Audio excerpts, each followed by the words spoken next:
couple tricks. We're going to drain this filter. We can either turn this drain valve right here, which is kind of difficult, and let it spill all over. Or, with the pump off, we can just open this air relief valve and then let it equalize. Okay? The water goes. That's exactly goes down. That's exactly right.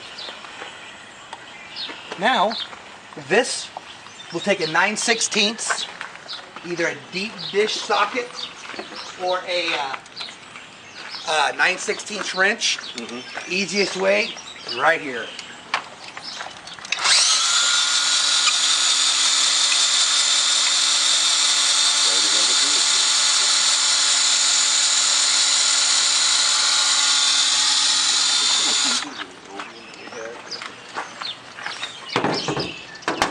Gotta love power tools. I'm gonna set this off to the side.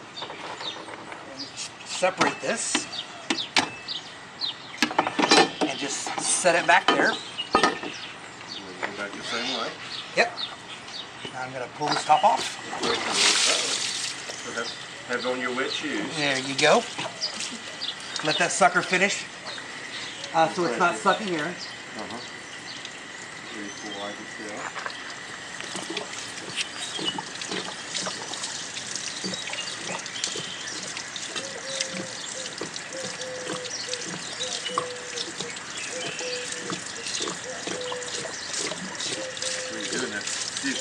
These other valves that don't have a handle, there's really nothing to adjust on those. That's correct. We preset them at startup, and we took the handles off, so we didn't have to confuse the issue because you will not need to adjust them anymore. That just makes it a little bit simpler. Yep. Well, I'll tell you what, why this is finishing this, we're going to go on down the line a little bit. The water then comes out of the filter into your UV. When the pump runs, you will see a light come out of here. That's the only thing you need to do for maintenance, is make sure that that light comes on.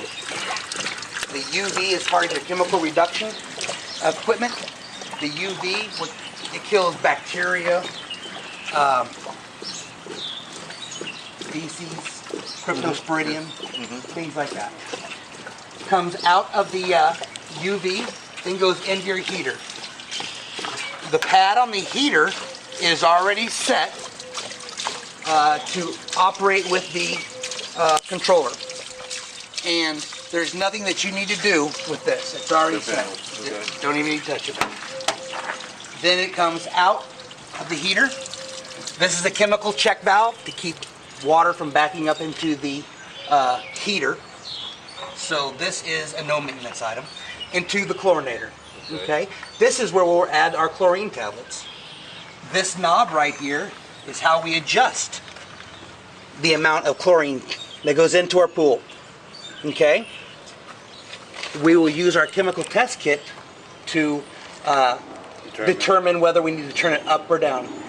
During the summer, we'll see that you'll use a lot more chlorine, and you'll always be filling with it, whether it go up or down. It all depends on how much you use it, how hot it is, things like that. Okay. Now let's take the top off the filter. Even though you think, man, I bet these filters are really dirty. I don't want you to clean it until the gauge tells you to. I know it doesn't work for you. Okay. To take them out, you just simply They're really dirty. take that out and just lift them straight up. Okay? There's a little notch right there at the bottom. Just feel it. You Pop feel it it in. kind of, Click in. it won't turn. That's correct. If you want to finish getting the rest of this, then you can go ahead and rinse the tank out if you If wish. there's a lot of debris in the bottom Correct. or something. If you want to get it perfect, that's just fine. To clean these, I want you to use a garden hose, the regular pressure nozzle. Do not use a pressure washer. The paper, aren't they? They're kind of, In a sense, kind of a paper cloth. yeah. Zodiac says that these should last us 3 to 5 years with normal use. Okay? Put it back together. You just simply line it back up, pop it down, just like that. When you put it back together, we want to make sure that our gasket is real clean. Otherwise, we'll be ending up taking it apart again. Do you need to put O-ring lube on it or anything like Make that determination each time you take it apart. I say the first year or two, we won't need it. But yes, if you see it aging a little bit, absolutely. You can get that. It's a non-petroleum based lubricant that you can get at your local pool store.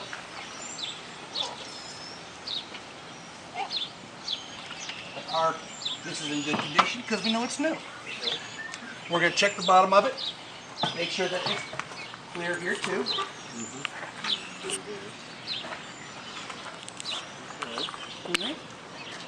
Now, we're going to put this back on.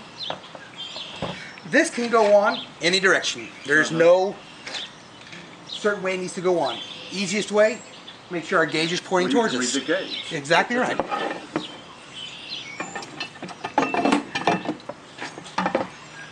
And same thing with this band clamp. It goes on any direction, okay?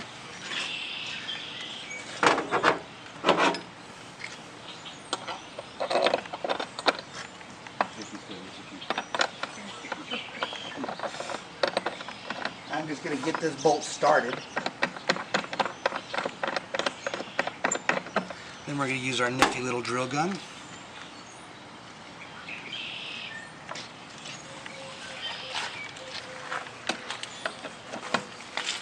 Now I'm going to tighten this up to where it's either almost touching or it is touching.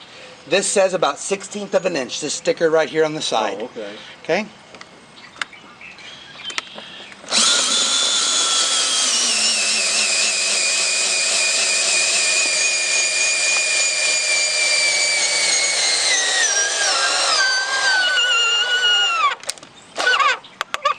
I'm going to let it tighten it up as much as it'll let me tighten. Yeah. Then I'll And I finish think it off that's with my about- wrench. About like it was before, right there. Okay. Going real close. Actually, I need to go a little bit further. See if I can get a little more juice out of her.